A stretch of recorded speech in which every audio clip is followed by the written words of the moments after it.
प्रधानमंत्री का संदेश आपने सुना, एक सख्त चेतावनी भी थी उसमें और देश को आश्वासन भी था कि शहीदों का बलिदान व्यर्थ नहीं जाएगा। अब इसके क्या मायने, आज हमारे साथ बहुत सीनियर आर्मी कमांडर्स जो रह चुके हैं भारतीय सेना के, वो जुड़ेंगे तुमसे थोड़ी देर में। लेकिन उससे पहले इस तस्वीर की बात करना जरूरी है। सबसे पहले आपको बता दें कि ये एक अनट्रीटेड इमेज है। प्लैनेट लैब से ये इमेज हमने उनके जरिए हम तक पहुंची है। ये आपको गलवान घाटी का पूरा इलाका दिखा रही है। पहली बात, कल का जो संघर्ष हुआ वो इन्हीं इलाकों के अंदर हुआ है। ये गलवान नदी है और गलवान नदी के ऊपर, पहाड़ों के ऊपर आप देख सकते हैं एक सड़क बनी हुई है और इस सड़क के ऊपर आप काफी कुछ छोटी छोटी चीजें देख सकते हैं। ये क्या है ये हम आपको भी विस्तार से बताएंगे, लेकिन इस तस्वीर का एक कॉन्टेक्स्ट है वो आप समझ लीजिए। हम ये मानकर चल रहे हैं कि ये तस्वीर जो इस वक्त दिखाई दे रही है ये एलएसी में चीन की तरफ का हिस्सा है, क्योंकि वो एलएसी पार करके हमारी सीमा में, हमारी जमीन पर इस वक्त नहीं है। लेकिन एलएसी के बिल्कुल करीब उन्होंने एक जबरदस्त जमावड़ा लगा रखा है। इस तस्वीर में अगर आप पूर्व की तरफ जाएंगे तो ये चीन का इलाका है और इसी तस्वीर के, अगर हम इसको रेफरेंस पॉइंट माने, अगर आप पश्चिम में जाएंगे तो भारत की सीमा शुरू होती है, यानी एलएसी इस तस्वीर के पश्चिम में कहीं पर है।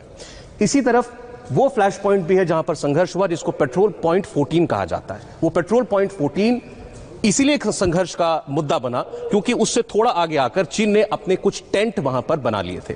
6 जून को आर्मी कमांडर्स के बीच जो बातचीत हुई थी उसमें उसी टेंट को हटाने की बात थी और वहां से चीनी सैनिकों को 5 किलोमीटर पीछे आना था इसी दिशा में। ये वो इलाके आप जो देख रहे हैं।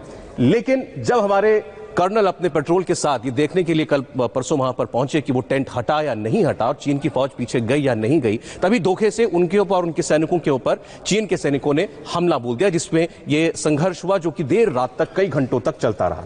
अब आपके लिए देखना यह जरूरी है, एक बार हम क्लीन इमेज पर ही रहेंगे तो, कि चीन इस वक्त कर क्या रहा है और क्यों इस वक्त ये स्थिति एक वाकई समस्या की परिस्थिति हमारे सामने उत्पन्न कर रही है। चीन ने बहुत सारे टेंट, बहुत सारी गाड़ियों, बहुत सारे आर्म्स एम्यूनिशंस को यहां पर लाकर जमा कर लिया है। ये चीन का जो जमावड़ा है जो आपको इस टेरेन में दिखाई दे रहा है, ये भारत की एलएसी के बहुत करीब है। हालांकि ये चीन की सीमा के अंदर आता है, लेकिन कभी भी एलएसी के करीब इतना बड़ा जमावड़ा चीन ने इससे पहले नहीं किया है। और बीच बीच में ये पेट्रोल पॉइंट 14 को क्रॉस करके आगे आए, जहां से इनको खदेड़ने की कोशिश हुई और इसी वजह से संघर्ष भी हुआ है। अब आप सोचिए, इस पहाड़ी इलाके में, और ये पक्की सड़क भी नहीं है, ये कच्ची सड़क है, यहां पर 15-16 जून की रात को जो संघर्ष हुआ होगा तो उस वक्त क्या मंजर वहां पर होगा।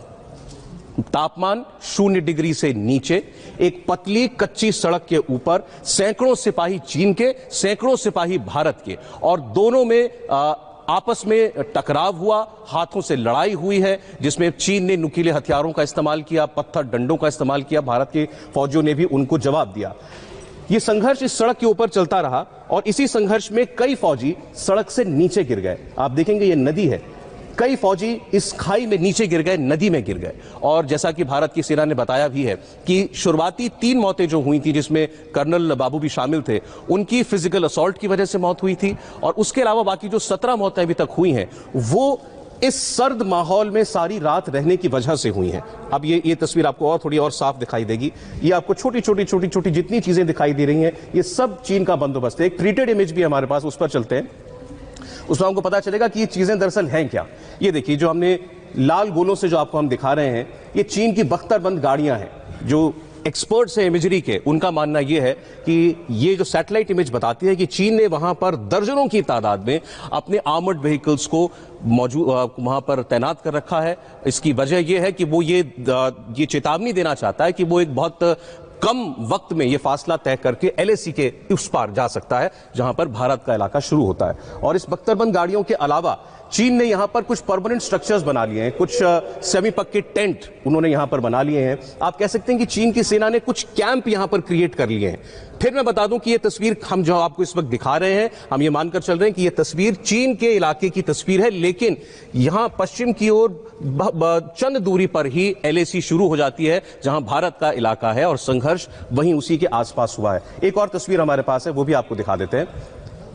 क्यों ये लग रहा है कि इस बार चीन की नीयत साफ नहीं है। बहुत हैवी व्हीकल्स के साथ, ये देखिए, आपको जितने ये गोलों के अंदर दिखाई दे रहे हैं उसके आसपास भी आप देख सकते हैं, ये सारे चीन की गाड़ियां हैं, चीन की हैवी व्हीकल्स हैं। ये मानकर चला जा रहा है कि चीन ने यहां पर कई बटालियन जो है अपनी वो यहां पर बुला रखी हैं, तैनात कर रखी हैं। और हुआ भी यही, संघर्ष में भारत को नुकसान इसलिए पहुंचा, नुकसान उनको भी हुआ, लेकिन शुरुआत में चीन ने जब अचानक से हमला बोला उस वक्त भारत की टुकड़ियां वहां उतनी तादाद में नहीं थी। और आप इस जमावड़े को देखकर ये अंदाजा लगा सकते हैं कि जब वहां पर संघर्ष शुरू हुआ होगा या चीन के सैनिकों ने जब धोखे से हमला किया भारत की टुकड़ी के ऊपर, तो उनको रीइंफोर्समेंट कितनी मिली होगी, क्योंकि उनके पीछे, फ्लैश पॉइंट से पीछे भारी तादाद में चीनी सैनिक जमा थे।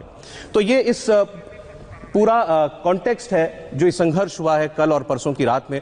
हमारे साथ कई मेहमान जो है वो जुड़ रहे हैं, इस तस्वीर पर बात करेंगे, प्रधानमंत्री के संदेश पर और आज के हालात पर। हमारे साथ लेफ्टिनेंट जनरल के टी पटनायक साहब भी जुड़ रहे हैं, भारतीय सेना के पूर्व कमांडर हैं। जनरल साहब, आपका बहुत बहुत स्वागत है सर। मैंने एक कोशिश की कि एक कॉन्टेक्स्ट दे पाए हम इस तस्वीर को। आप इस इलाके के चप्पे चप्पे से वाकिफ हैं। टेरेन पर बात करने से पहले आपसे पूछना चाहते हैं, प्रधानमंत्री ने आज जो संदेश दिया है उसको आप किस तरीके से देख रहे हैं?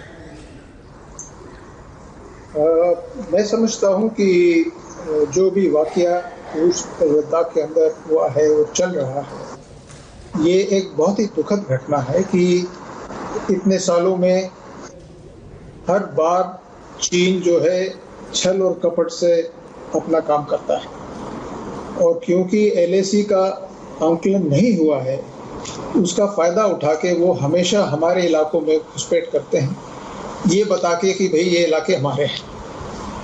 और इसके चलते जो भी आज के दिन में इसके ऊपर प्रावधान है, जो ट्रीटीज है, प्रोटोकॉल्स है, उसके मुताबिक ही हमें एक्टिंग करना पड़ता है। लेकिन ये जो वाकया गलवान घाटी में हुआ है वो बहुत ही दुखद है। प्रधानमंत्री साहब ने जो अभी अपना भाषण दिया था, मैं कहता हूं कि देश को एकजुट करने का वक्त है।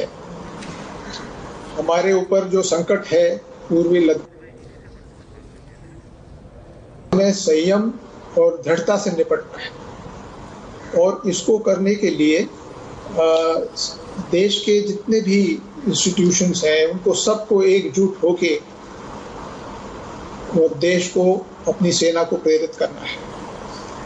अपनी सेना सक्षम है इन हालातों से निपटने के लिए। जो वाकया वहाँ पर हुआ है वो इसलिए हुआ है कि जो भी नियम इन प्रोटोकॉल्स के अंदर दिए गए हैं, चीन हमेशा उसका उल्लंघन करता आ रहा है। और 15 तारीख की रात को भी हमारी टुकड़ी पेट्रोल जो है वो देख रेख कर रही थी कि जो आदेश वरिष्ठ अधिकारियों की मीटिंग के बाद दिए गए थे कि चीनी टुकड़ियां गलवान से और हॉट स्प्रिंग से अपने इलाके में वापस जाएंगी, उसके लिए 7-8 दिन हो चुके थे, लेकिन वो कुछ दूर हटके बैठ जाती थी, कुछ दूर हटके निकल जाती थी। तो वो कोशिश कर रहे थे उन्हें समझाने की कि ये फैसला हो चुका है, आपके लीडर ने भी इसमें मंजूरी दे दी है, अब आप अपनी LAC की अपनी तरफ जाइए। और ये जो आपने तस्वीर दिखाई, इससे पहले भी जो है उन्होंने अंदर आने के बाद कई इलाकों में अपनी गाड़ियां, अपने टेंट गाड़ के रखे थे। जहां पर ये झड़प हुई है वो पेट्रोल पॉइंट 14 के आसपास हुई है, और पेट्रोल पॉइंट 14 जो है वो हमारे इलाके में है, इसमें कोई संदेह नहीं। और इसीलिए हमारे कमांडिंग ऑफिसर साहबान और उनके जवान उनको बताने के लिए गए कि अब आप अपने इलाके में जाइए, लेकिन उन्होंने उन पे पलटवार किया और बाद में उसका जो नतीजा आया वो हमारे सामने है। तो मैं समझता हूं कि वक्त आ गया है कि चीन को आईना दिखाना जरूरी है। और मैं काफ़ी सालों तक वहाँ रहा हूँ। 2013 में डेप्सांग के अंदर इसी तरह से चीनी फौजों ने घुसपैठ की थी, और उसका तरीका ये था कि जब भी चीनी फौज हमारे साथ इस तरह का सलूक करती थी, हम उन्हें आईना दिखाते थे, यानी कि हम भी उनके इलाके में जाके, ऐसे इलाके में जाके घुसपैठ करते थे जहां पर उन्हें तकलीफ होती थी, और वो एक लिवरेज हो जाता था जिसके जरिए हम उनको यहाँ से वापस भेज सकते हैं। एक तरीका है, जरूरी नहीं कि हर बार अपनाया जाए, लेकिन अभी जिस किस्म का वाकया हुआ है और इसके आगे वो जो रवैया इख्तियार करेंगे, जी सर, अगर वो तरीके से वापस नहीं जाते हैं तो हमें हो सकता है कि इन दूसरी कार्रवाइयों को करने की जरूरत पड़े। लेकिन संयम से काम लेना पड़ेगा, अपने बॉर्डर की पूरी तरह से नियंत्रण में रखना पड़ेगा और लद्दाख ही नहीं, सिक्किम, अरुणाचल, उत्तराखंड सभी इलाकों के अंदर सेना जो है वो हाई अलर्ट पे है। सर, मैं एक सवाल आपसे जरूर पूछना चाहता हूं, चूंकि आपने इस इलाके को कमांड किया है। इस इमेज के जरिए ये एक इशारा जरूर कर रही है कि चीनी वहां पर कितनी तादाद में हो सकते हैं। और इस संघर्ष के दरमियान जो पता चला है, जो कि कई सोर्सेस से सामने आ रहा है कि हमारे सिपाही जो बता रहे हैं कि वो बहुत बड़ी संख्या में वहां पर थे और शुरुआत में हम शायद आउटनंबर भी हुए, उसके बाद हमारे सिपाही पीछे से और वहां पर पहुंचे हैं। तो ये इतनी बड़ी तादाद में वहां इतना साजो सामान लेकर के चीन, आपको लगता है पहली बार आया है या इतना बंदोबस्त उसने कभी पहले किया है? गलवान के अंदर कभी भी नहीं किया। और इसी बात का जो ये अचरज की बात है कि जो इलाके वो खुद बोल के बताते हैं कि ये डिस्प्यूटेड है, हमारा, हम समझते हमारा है, आप समझते उनका है, उन इलाकों में इनकी आवक जावक जो है हर सीजन में लगी रहती है और हम भी पेट्रोलिंग करते हैं उस इलाके में। लेकिन गलवान के अंदर कभी उन्होंने इस तरह से घुसपैठ नहीं की।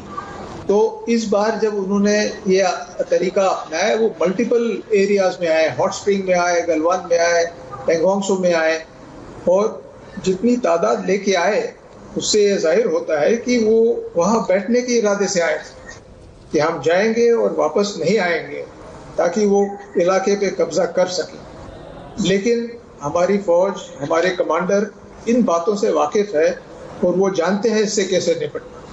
और जब इनको आदेश मिल गए हैं वापस जाने के, तो कोई वजह नहीं है कि ये सारे इतनी फौज लेके यहाँ बैठे हैं। वो अपने इलाके में जाके बैठ सकते हैं, चाहे तो 1000, 2000, 5000 लोगों को लेके बैठे, लेकिन हमारे इलाके में नहीं रहेंगे। और इसके लिए अभी वरिष्ठ अधिकारियों में दोबारा बातचीत होगी और एक स्ट्रांग प्रोटेस्ट हमारी तरफ से, मिलिट्री की तरफ से ऑलरेडी उनको दिया जा चुका है, हमारे फॉरेन ऑफिस की तरफ से भी दिया जा चुका है। और मेरे ख्याल से प्रधानमंत्री साहब ने जो आज कहा है, उनके वक्तव्य से ये बहुत बात साफ है कि हम इस बात को सीरियसली ले रहे हैं और हमारे साथ अगर इस तरह का सलूक हुआ तो हम बाध्य होंगे दूसरे तरीके से निपटने के लिए, क्योंकि वो सारे प्रोटोकॉल और ट्रीटीज का उल्लंघन कर रहे हैं जो कि पीस एंड ट्रैंक्विलिटी के खिलाफ है। और ये तब हो रहा है जबकि दोनों देश के प्रधान कम से कम 5 बार पिछले 2 साल में मिले हैं और शांति की बात हुई है। तो अचानक ये क्यों हो रहा है? मैं समझता हूँ ये हड़बड़ाहट है चीन के अंदर, क्योंकि जो फजीती उनकी हुई है कोविड-19 की वजह से, जो आंतरिक उनकी हालात है, जो बेरोजगारी है, यूनाइटेड स्टेट्स के साथ में उनका जो संघर्ष चल रहा है, और जिन इलाकों पे वो कब्जा करने की बात करते हैं, उन सभी इलाकों के अंदर जो छोटे बड़े राष्ट्र हैं वो इनके खिलाफ बातचीत कर रहे हैं। और वर्ल्ड कम्युनिटी के अंदर आज उनका स्टेटस और उनकी इमेज जो है वो बहुत डाउन हुई है जी। तो ये दिखाना चाहते हैं कि हम एक मजबूत और ताकतवर नेशन है, और जो जी जिनपिंग उनके प्रेसिडेंट है वो एक कामयाब और असरदार नेता है, और इसीलिए वो ध्यान आकर्षण करना चाहते हैं और दूसरी तरफ। लेकिन हमारी फौज सक्षम है और हम इसको ठीक से निपटाने में सक्षम रहेंगे। ये मेरा मैं जानता हूं ये होकर रहेगा इस तरह से। सर, इस बात पर पूरे देश को भरोसा है, और आज प्रधानमंत्री ने भी जो संदेश दिया है उससे भी मुझे लगता है देश का मनोबल ऊंचा हुआ होगा। देश की फौज के साथ पूरे देशवासी खड़े हुए हैं, और इस संघर्ष में भी उन्होंने बता दिया है चीन के फौजियों को कि अगर उनकी तरफ से कोई उकसावा होगा तो बराबर जवाब दिया जाएगा। हाँ, हमारा नुकसान हुआ है लेकिन उनका भी हुआ है, ये शायद चीनी हमेशा याद रखेंगे। बहुत बहुत शुक्रिया जनरल पटनायक, इंडिया टीवी से बात करने के लिए आपका। एक ब्रेक के लिए हमको रुकना पड़ेगा, और ब्रेक के बाद आपको लेकर चलेंगे हमारे सहयोगी मनीष प्रसाद के पास, जो कि लगातार इस संघर्ष से जुड़ी खबरों पर नजर रख रहे हैं। उनके पास एक बड़ा अपडेट है, एक छोटे से ब्रेक के बाद।